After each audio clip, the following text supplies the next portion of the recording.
Yeah, well, I suspect you may have committed an offence. Well, I haven't. Forgive me for not knowing the action section. Okay, well, obviously, if you arrested me... Auditor Brett runs into the most honest problem policing has. An officer who suspects a crime first and learns the law second. Brett is flying his drone near a traffic police practice centre when he's stopped by an officer who openly admits he doesn't know the drone rules. Instead of disengaging, the officer starts Googling legislation mid-interaction but still gets it wrong. It's a perfect example in how authority collapses when it isn't backed. This is where you lock in as a viewer, because what you're watching is a textbook mistake unfold in real time. An officer starts with suspicion, not knowledge, and that order matters. Brett is calm, cooperative, and flying a drone he knows is lawful. The officer, by his own admission, doesn't know the regulations yet still presses forward. That's a dangerous combination. Policing doesn't work on vibes or inconvenience. It works on law. Watch closely how authority starts strong, but slowly unravels once facts enter the conversation. Ask yourself early on, should an officer continue an enforcement encounter when they openly admit they don't know the rules they're enforcing? ...and over their heads. So therefore you don't suspect me of committing an offence anymore, do you? Well, I'm not trying to trick you. You've come to a traffic officer's course. There's a number of officers in there doing some traffic work. Right. You're flying a drone over our heads. It's distracting us from our work, and it's potentially a safety issue. So I've come out to discuss that with you. Right. And the first thing you want to do is to film me and refuse to give me any details. The first thing you want to do is accuse me of committing an offence and start making up laws and saying that I have to give you my details when you know... Quite understandably, do I have to? I've said, I suspect you may have committed an offence. You said, what offence? So I'm now looking at, if you want specific action section, then I'll do what I can to try and find that for you. Well, do you want me to help you out with that? I'm not committing an offence. Okay, because what's your understanding of... Because you've just... This is the pivotal error, and it's one we see far too often. The officer pulls a single line from the Civil Aviation Authority website and treats it as blanket law, without understanding categories, weights, or exemptions. Sub-250-gram drones are regulated entirely differently. That's not a loophole, that's the framework. And notice something important here. Being distracted is not a legal power. There is no authority to demand personal details simply because lawful activity is inconvenient or uncomfortable. Brett isn't interfering, obstructing, or breaching airspace. He's exercising a lawful right.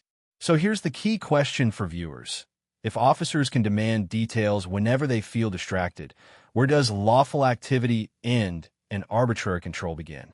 I'll tell you what I'll do, because we have a team of drone operators within the police. Yep. I will try and get hold of one of them. I'll say I've got a chap here who's not being very forthcoming with anything at all. I am. I've explained all the rules to you. You won't even tell me who you are. Well, why should I tell you who I am? So I know I'm not committing an offence. You haven't given me any rules. You've just said I'm allowed to fly my drone. Yeah. You haven't quoted any rules. Well, I have. I've explained to you, when you've read up those rules, I've explained to you that I know I am allowed to fly there because there's no legislation that says that I'm not allowed to fly there. Okay. I'm happy to admit to you, sir, my specialism is traffic, so I'm operating outside of my area of expertise. Right. But I'm helping you out here, aren't I, by telling you what the rules are. Well, we'll get our colleagues who know the rules. Forgive me for saying this, but I can't let people go and just disappear off and not give any details. If I suspect an offence has taken place and you are just refusing me details and you're telling me that you haven't broken the law, because it may be that you have. Maybe I have. It may be that you have. Yeah, I suspect you may have committed an offence. Well, I haven't. Forgive me for not knowing the action section. Okay, well, obviously, if you arrested me for failing to give you my details when I know I haven't committed an offence... He openly admits he doesn't know the drone laws, doesn't know the act, and doesn't know the section, yet still insists he's entitled to Brett's details because an offence might have happened. That's not how suspicion works. You don't get to reverse engineer authority by saying something could be wrong and hope the law fills in the blanks later. You either have a lawful basis to require details or you don't. Admitting you don't know the law you're relying on while still pushing for compliance exposes the real issue. This isn't about enforcing rules, it's about an officer being uncomfortable letting someone walk away when his authority has been politely, calmly outpaced by knowledge. Well, it's quite an interesting site and I want to film it. I know that I'm within the law to do that and I'm quite entitled to do it. And You've come out here threatening me that if I don't give you my details I could be arrested. I never said that. Well, that is the case, though, isn't it? You say you suspected me of... I've never threatened. The first person to mention arrest was you. No, you All said that you was- suspect I might have committed an offence, so therefore I have to give you my details. Now, if you suspect I've committed an offence and I won't give you my details, what's your next course of action? Well, I'm going to get some advice. I've then said, The look, arrest, I'll be honest wouldn't with you, sir. You're speaking to a traffic officer about something to do with drones. It's outside my area of expertise. You've looked on the CAA website. I've explained the rules to you. I've shown you that it's a 249 gram drone. So now you know I'm not doing anything wrong, perfectly within the rules, so I can take off again and carry on with what I was doing, can't I? It's distracting me from my work. It's distracting colleagues. They're looking up at what might be buzzing, what's buzzing just above their heads, whilst they're trying to work around 13-ton cranes which may suddenly move or have a defect. So I'm not trying to be awkward. I just want my colleagues to be safe. I want me to be safe. But I just think it's important that if we're allowed to do something, the public, we should be able to do it, and we shouldn't be able to have like stormtroopers coming out telling us that we're not allowed to do it. Do you think I'm a stormtrooper? Well, I'm just saying, you know, you guys, the way you're dressed, you know, with stab vests, and you're kind of like your badges. Sorry. I have to identify myself as a police officer, otherwise... Yeah, but what's this? That's not part of the uniform, is it? It's to explain which team I work on. I'm part of the Notes Use team. It's a traffic department within Exeter Road Policing.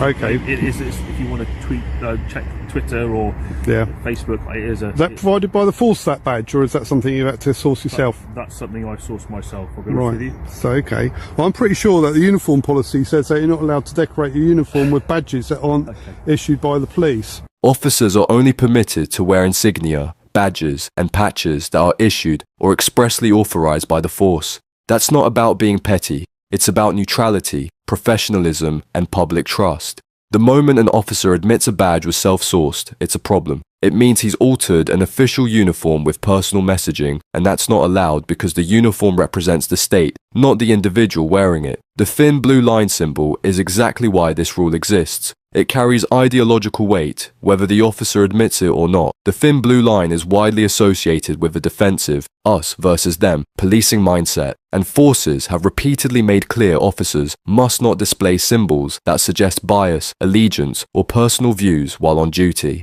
We are going well away from the reasons why I came out here to have a chat with you in the first place. Okay. You seem to have many questions about the police. I came out here to try and discuss with you about the drone.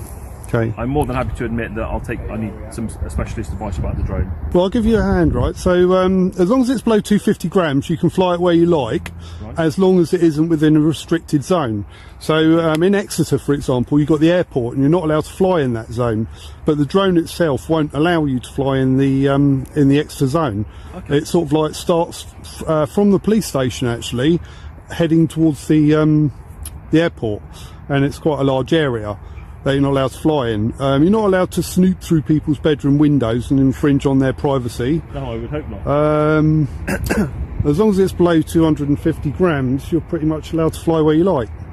Most modern consumer drones, especially those from DJI, use geofencing built directly into the flight software. That system cross-references live location data with official airspace restrictions, including airports, prisons, government sites, and other controlled zones. If you're in a restricted area, the drone either won't arm at all, or it will immediately restrict takeoff and flight. You don't accidentally fly into protected airspace with these drones. The software physically stops you. So when Brett says the drone won't let me fly there, that isn't bravado. It's how the aircraft is engineered. The officer isn't confronting a gap in enforcement, he's confronting a situation where the regulation is already being enforced by the technology itself. Okay, and that phrase there, pretty much allowed to fly where you like.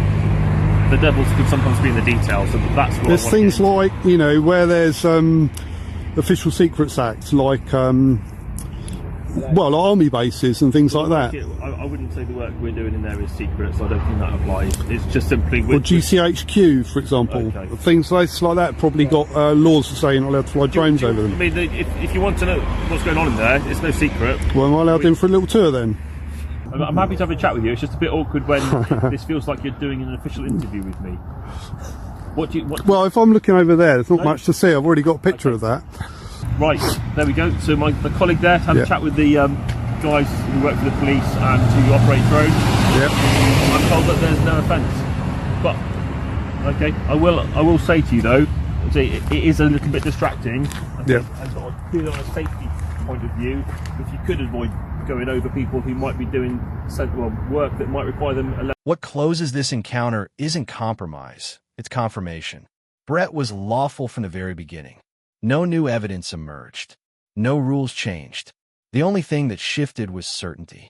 This incident perfectly illustrates how unnecessary confrontations are born when authority outpaces understanding. The officer wasn't malicious, but he was operating outside his expertise and tried to fill that gap with pressure instead of restraint. That's where public trust erodes. Accountability doesn't mean hostility toward police. It means insisting decisions are grounded in knowledge, not assumption. Brett didn't get away with anything. He simply waited for competence to arrive. If you found this breakdown as intense as we did, hit that like button, share your thoughts in the comments, and don't forget to subscribe for more real-life body cam breakdowns. Cameras don't create problems, they reveal them.